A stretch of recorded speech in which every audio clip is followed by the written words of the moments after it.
No, kung nanonood ka ngayon, isa ka sa mga tao na sa tingin mo, hindi to para sa akin, hindi ako magaling sa ganito. Wala namang nagsimula na magaling eh.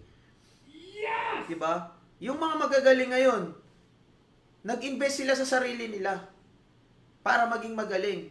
Sa una, no?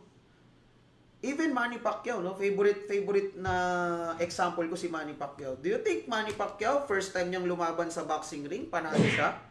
Champion siya kaagad? Magaling ba siya kaagad? No! 'Di ba? Natalo nga siya eh. Nung una niyang laban eh, 'di ba? Pwede mo i-YouTube 'yun. Pero ang ginawa niya, nag-invest siya sa sarili niya ng time, training, kumuha siya ng magaling na trainer, 'di ba? Si Coach Freddy Roach, which is an Olympian and also a great boxer, 'di ba? So, 'yun yung kinuha niyang coach. So, habang tumatagal, nag-invest siya sa sarili niya, pinagbutihan niya, nag-invest siya ng mga bootcamp, trainings, training camp, 'di ba? Inaral niya yung laro ng boxing. Then, tingnan nyo, 'di ba?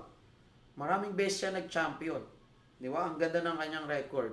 And talaga, kaya siya naging people's champ. Hindi naman yung pagpasok niya agad, first time sa ring, people's champ na agad siya. Pound for pound king kaagad siya. Hindi naman ganun yun. Okay? There's a process, pero you need to invest sa sarili mo.